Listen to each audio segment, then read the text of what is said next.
दोस्तों, जयपुर एक ऐसी जगह है जहां सैकड़ों साल पहले भी बिना किसी एडवांस टेक्नोलॉजी के ही ब्रह्मांड के रहस्यों को सुलझाने की कोशिश की जा रही थी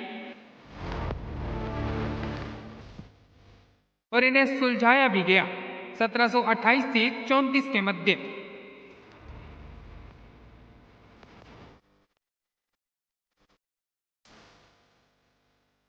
जहां सिंगल एक ऐसी ऑब्जर्वेटरी है कि वहां सन के अकॉर्डिंग आज भी प्रैक्टिकली कैलकुलेशन की जा सकती है, जिसके लिए उस जगह का लैटिट्यूड पता होना बहुत जरूरी है।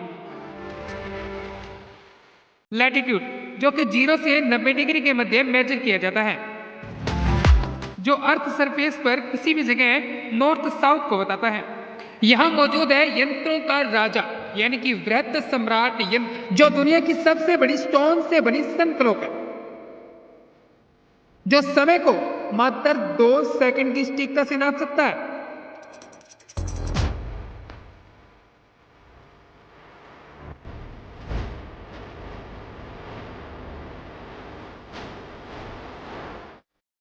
जयपुर के राजा ने भारत में 5 जंतर मंत्र बनाए।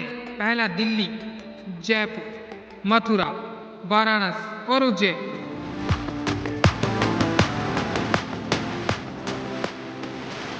इन सब के अंदर हमारे भारत का एकमात्र जंतर मंत्र जो आज भी वर्किंग कंडीशन के अंदर है, तो वो है जयपुर।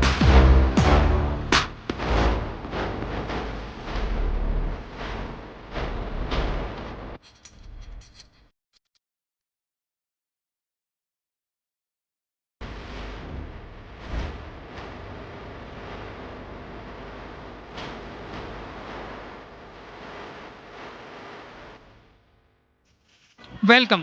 तो इस वीडियो के सेकंड पार्ट में जो आप पहला इंस्ट्रूमेंट देख रहे हो वो है चक्र यंत्र। तो इस चक्र यंत्र का ये पास वाला पहले राजा ने मॉडल तैयार किया था और ये बगल वाला फाइनल है।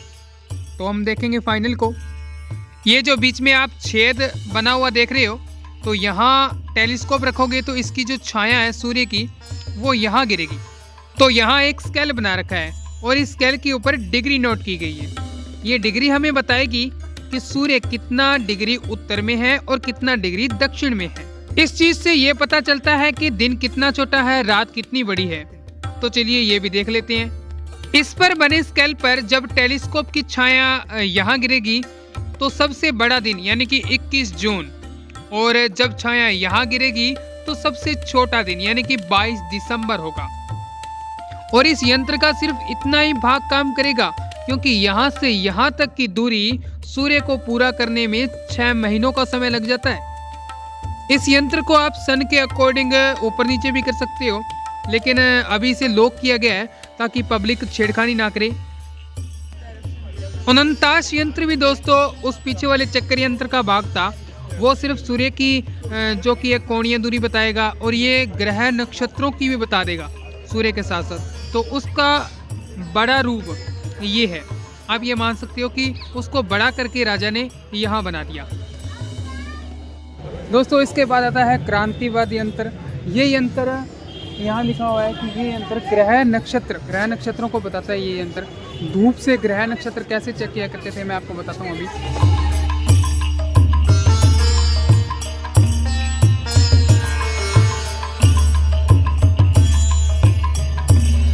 नो एंट्री, लेकिन हमें देखने के लिए एंट्री तो करनी पड़ेगी। और इसे देखने के लिए ना एक अलग से स्केल लगाया जाता है, इसलिए ये आज वर्किंग कंडीशन के अंदर नहीं है। वैसे तो वर्क करता है लेकिन इस स्केल का प्रयोग करना पड़ेगा।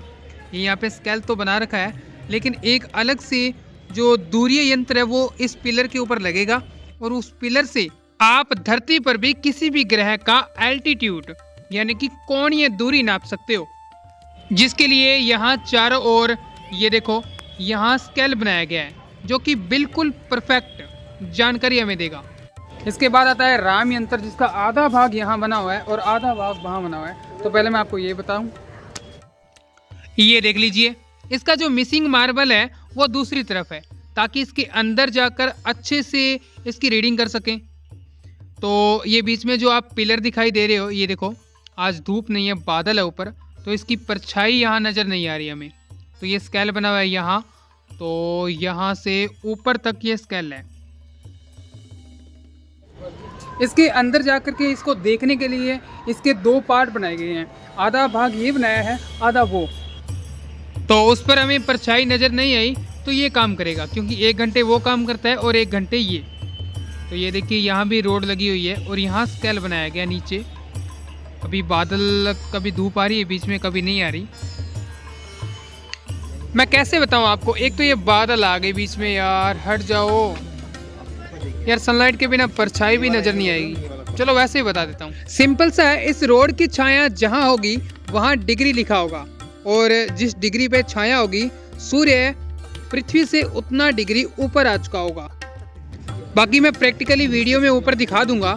तो इसी के सीध में वहाँ ऊपर टॉप में 90 क्षैतिज रेखाएं बनाई गई है, ताकि वो हमें बताएगी कि पृथ्वी सूर्य के कितनी डिग्री घूम चुकी है। तो मैं इसके लिए मैं प्रैक्टिकली ऊपर दिखा दूंगा। और यहाँ ये देखो, मैं जूम करके दिखाऊं तो ये लिखा हुआ है, डिग्री लिखा हुआ है। कैलकुलेशन तो बिल्कुल सिंपल है कि इस रोड की छाया देखो और वहाँ की डिग्री नोट करो, लेकिन सोचने वाली बात तो ये है कि इसको बनाया कैसे, जो परफेक्ट इतनी कैलकुलेशन है। तो ये दोनों के दोनों राम यंत्र एक दूसरे के बगल में बने हुए हैं। ये देखो, एक यहाँ है और दूसरा यहाँ। दोस्तों, जिस प्रकार से आप इस राम यंत्र को देख रहे हो, ये रियल है जो वर्किंग कंडीशन के अंदर है। इसको एक रफली बनाया गया था, तो ये रफली ये तैयार किए गए 2 पार्ट्स इसके रफली। पहले रफली तैयार किए गए, फिर इसको पूर्णतः बनाया गया सही। ये देखो, यहाँ एक पोपट का खेल चल रहा है, तो वो मैं आपको दिखा देता हूँ।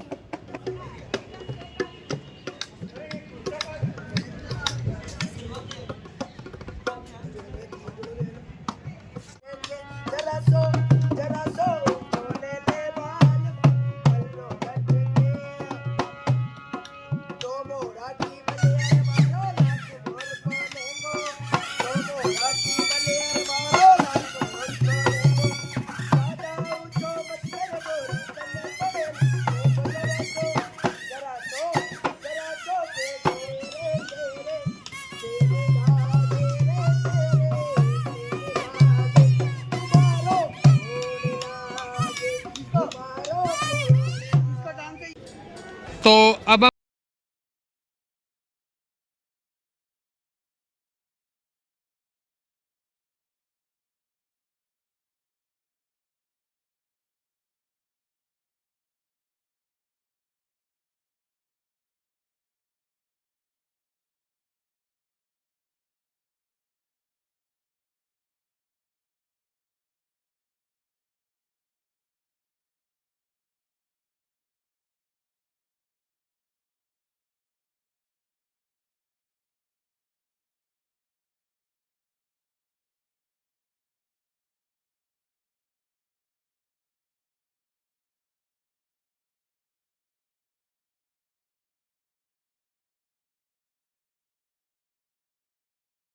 है ना, इसका मार्बल जितना बड़ा होगा उसको उतने ही छोटे छोटे भागों में डिवाइड किया होगा।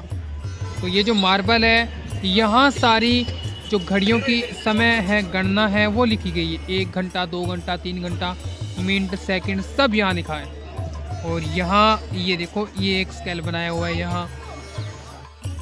अगर विश्वास नहीं है तो भाई यहाँ पढ़ लो। ये देखो, व्रत सम्राट यंत्र, और इसके सामने खड़ा हूँ।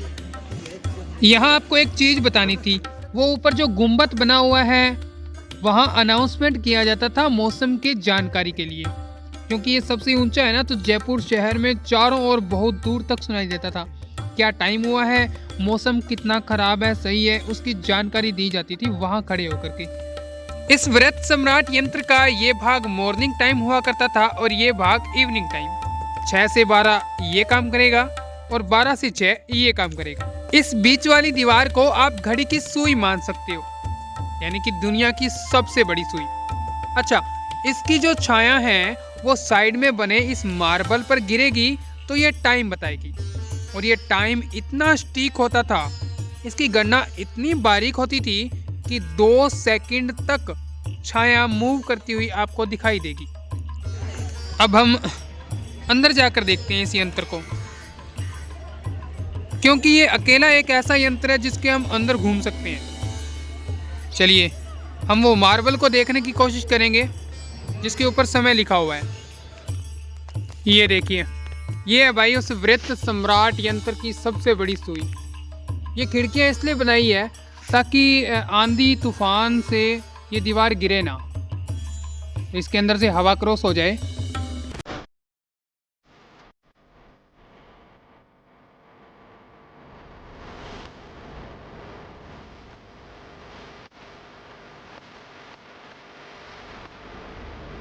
ये वो मार्बल है दोस्तों, इससे आगे हम नहीं जा सकते। ये सीढ़ियाँ बनी हुई है इसके दोनों तरफ, ताकि आप यहाँ आकर के एग्जैक्ट कैलकुलेशन कर सको। और ये एक एक जो मार्बल है वो शायद एक 15-15 मिनट का होगा।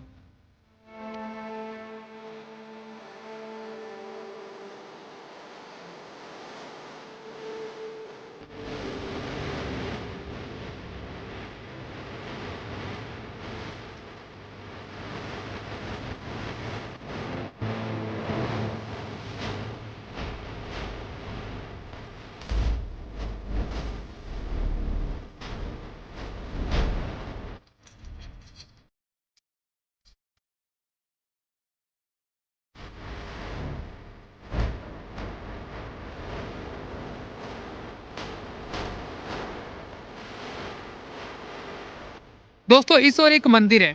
देखिए, सवाई जय सिंह के बाद ईश्वरी सिंह ने इस वेधशाला को समर्थन देना बंद कर दिया। उसके बाद माधव सिंह ने इसको समर्थन दिया, फिर प्रताप सिंह ने इसको समर्थन देना बंद कर दिया और इस वेधशाला को एक गन फैक्ट्री में बदल दिया। लेकिन इसके बाद आगे चलकर 1878 में राजा राम सिंह ने इस जंतर मंत्र को पुनः बहाल किया। लेकिन अब तो इसकी देखभाल बहुत अच्छी हो रही है, पार्क वगैरह अच्छी तरीके से सजा रखा है, क्योंकि अब ये यूनेस्को का एक विरासत स्थल बन चुका है जंतर मंतर। तो चलिए दोस्तों, अब ये लास्ट यंत्र और बच गया, और ये यंत्र एक अजीब सा है। चलो मैं आपको दिखाता हूँ। यानी भीति यंत्र बोला जाता है उसको, दक्षिणोत्तर भीति यंत्र।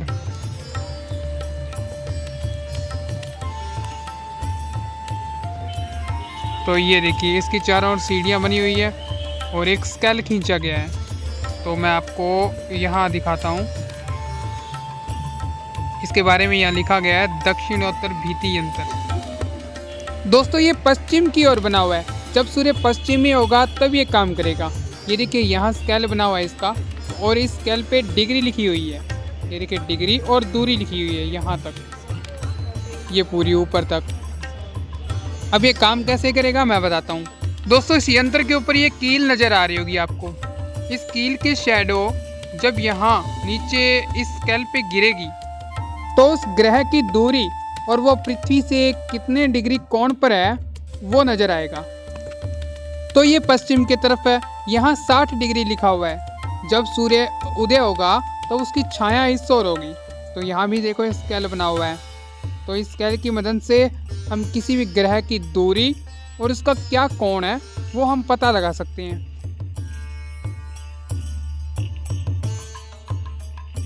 अभी भी यहाँ पर छोटे छोटे और भी यंत्र है, लेकिन वो मुझे भी समझ में नहीं आए।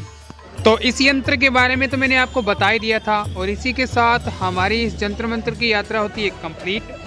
मिलते